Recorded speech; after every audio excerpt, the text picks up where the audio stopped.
Hey, welcome to Photography for the Rest of Us. My name's Carrie, and this is a place for people who love photography of all sorts on all levels. Today, we are talking about shooting in manual mode, and this is video number 4 of a 10-part series. Right now, we're going to talk about ISO. Now, if you haven't seen the videos 1 through 3, then go ahead, hit the subscribe button so that you don't lose me, and go back to the beginning and watch them in order because they are a progressive series and it will make more sense that way, I promise.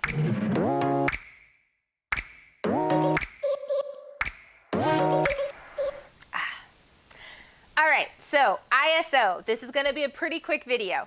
ISO is how sensitive your camera's sensor is to light. Okay, so back in the film days, we had all different ISO films. There was like 100 and 400 and 1600 and 800, and that was how sensitive the film was to light, and that helps in the exposure triangle as the third part. All right, so it helps you create an exposure so that if the other two settings can't quite get you where you want to be, ISO is there to back you up. Okay, now the thing with ISO is a lot of people are afraid of it. They're like, oh no, grainy pictures. ISO helps control how much light your sensor can see, like how bright the light is that it's seeing, for lack of a better description. But what I want you to keep in mind is there's some pros and cons with increasing or changing your ISO. So typically, you want to have your ISO as low as it can be while the other settings are what you want it to be. And I will talk about that more in the next video because I know that sounds confusing. But ISO is like the support beam for the triangle, okay? So don't be afraid to up your ISO. And your camera is going to have different limits on where like your pictures start to get a little grainy and a little fuzzy. And you know what I'm talking about, but here's a couple examples.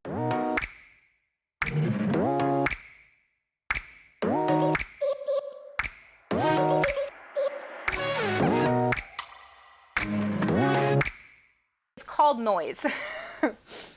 So the noise or the grain of the image kind of increases when your ISO is really high. So everyone's like, oh my gosh, I don't want my ISO to be high.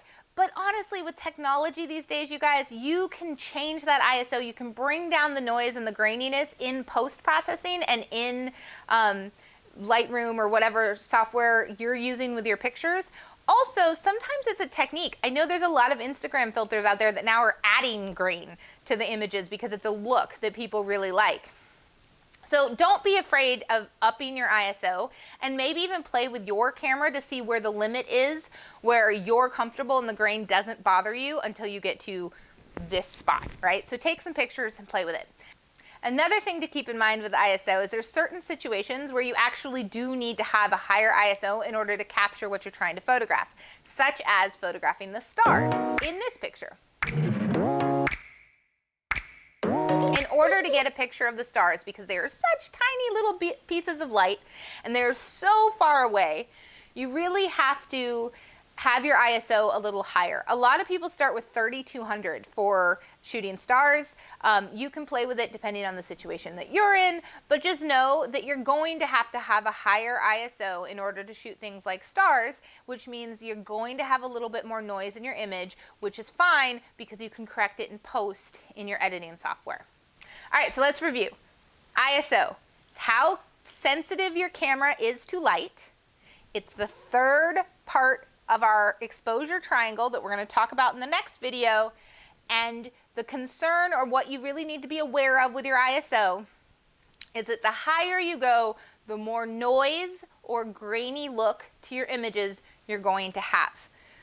Not necessarily a bad thing. Don't be afraid of that. Now, if you're still with me and you understand those 3 things, go ahead and hit the like button or comment below or say, hey, more cheesy jokes from Carrie. And we're going to move on to the next video, which is putting all of those things together. So, see you in a second.